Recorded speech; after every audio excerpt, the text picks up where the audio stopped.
nog wel een aardige dag.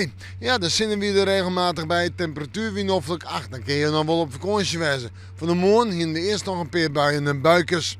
En door buien en buien sprutsen, het wordt de komende dagen wierd. Net toch rinnend, maar wel toch stevige buien. Joen en vannacht. Wel droege perioden. Letter vannacht een aantal buien, misschien maar kans op tonger. En dan wordt het toch wel wat oorwaardig.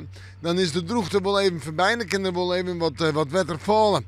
En verder een temperatuur om bij de 13 of de 14 graden heen. En de zuidwestenwind, meest zuidwest, steeds maar west-zuidwest, die is matig en vrij krachtig. Morgen ik eerst een aantal buien, maar die zetten heel vlug voort. Dan hebben we letter in de maand in de midden het droge waar. Maar de zinnen erbij is nog wel noffelijk, zo'n 18 of 19 graden. En zeker als de zinnen erbij is, voelt het al wat warmer aan. En de wind, nou, die komt morgen uit het zuidwesten naar zuidwest-west en die is matig en vrij krachtig. We gaan vooruit.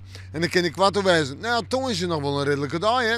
Redelijk wat zinnen. Eerst een bui, eerst een paar pittige buien. Dat begint morgen de nacht om met kans op tonger. Daarna je droege waar, de zinnen en zo'n zandje of 18 graden. Vreed en sneu betiden flink wie het waar.